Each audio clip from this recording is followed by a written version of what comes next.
بسم اللہ الرحمن الرحیم۔ دوستو، اگر آپ باریک بینی سے جائزہ لیں تو آپ کو عمران خان اور ارطغرل میں گہری مماثلت نظر آئے گی۔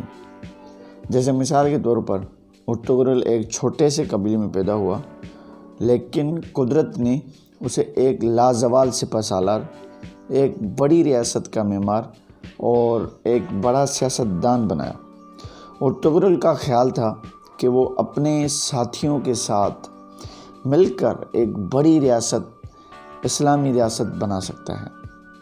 دوسری جانب عمران خان بھی ایک عام سے گھرانے میں پیدا ہوئے، محنت کر کے کرکٹ میں نام کمایا، پاکستان کو ورلڈ کپ جتوایا، پھر کینسر اسپتال کے بعد وہ سیاست کی پرخار وادی کے مسافر بنے اور ایک طویل جدوجہد کے بعد وہ دنیا کی 7ویں اور اسلامی دنیا کی پہلی ایٹمی طاقت کے سربراہ بنے۔ اقتدار میں آنے سے پہلے ارطغرل کی طرح خان صاحب کا بھی خیال تھا کہ وہ حکومت میں آ کر اپنے لوگوں کا مقدر بدل سکتے ہیں، مگر بقول شاعر یہ عشق نہیں آساں، اتنا ہی سمجھ لیجئے، ایک آگ کا دریا ہے اور ڈوب کے جانا ہے۔ ارطغرل کی طرح خان صاحب کی سیاسی زندگی میں اول روز سے خواری شروع ہوتی ہے۔ اپنے پرائے سب دکھ دیتے ہیں، مذاق اڑایا جاتا ہے، ہر طرح سے ستایا جاتا ہے، لیکن خان ڈٹ کے کھڑا ہے، کپتان کے الفاظ کی عملی تعبیر بن جاتا ہے۔ ستم ظریفی ملاحظہ کیجئے کہ ایک طویل جدوجہد کے بعد جب خان صاحب اقتدار میں آتے ہیں تو غیروں کی بجائے ان کے اپنے ہی ان کے دشمن بن جاتے ہیں۔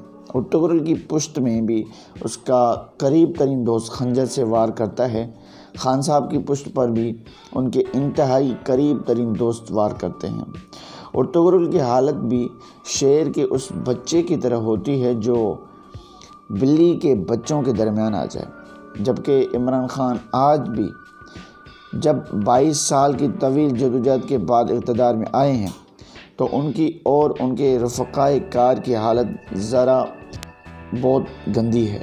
خان صاحب اور ان کے دوستوں کی حکومت میں آنے کے بعد کی اپوزیشن کے جیسی تقاریر اس بات کا بہترین ثبوت ہیں۔ ضرورت اس امر کی ہے کہ ہم سب خان صاحب کے ساتھ دیں، کیونکہ اگر خان صاحب کامیاب ہو گئے تو یہ عظیم اسلامی سلطنت کی بنیاد ڈالنے میں کامیاب ہو جائیں گے، مجھے لگتا ہے، اور اگر ایسا نہ بھی ہوا تو کم از کم پاکستان کو ترقی کی شاہراہ پر گامزن کرنے میں کامیاب ہو جائیں گے، اور ایسا صرف عمران خان ہی کر سکتے ہیں، کیونکہ خان صاحب ذاتی مفاد سے بالا تر ہو کر صرف اور صرف پاکستان کے لیے سوچتے ہیں۔ خان صاحب کا کوئی ذاتی کاروبار نہیں ہے، اگرچہ ان کے اقدامات سے ظاہری طور پر لگتا ہے کہ کسی اور کا کاروبار نہیں رہے گا۔ ان کا بلاول یا مریم آئندہ وزیر اعظم کی امیدوار نہیں ہیں۔ خان صاحب کے بھائی بہن، بہنوئی یا کوئی اور عزیز سیاست میں نہیں ہیں۔ یہ پاکستان کی خاطر اپنے عزیز ترین دوستوں تک کو قربان کر سکتے ہیں۔ جہانگیر ترین اس کی تازہ ترین مثال ہیں۔ یہ ضرورت پڑنے پر ہر وہ کام کر سکتے ہیں جو پاکستان کے وسیع تر مفاد میں ہو۔ کرتارپور راہداری اس کی بہترین مثال ہے۔ غرض خان صاحب میں وہ تمام خوبیاں ہیں جن کی بدولت وہ پاکستان اور پاکستانی قوم کو تاریخ میں ہمیشہ کے لیے زندہ کر سکتے ہیں۔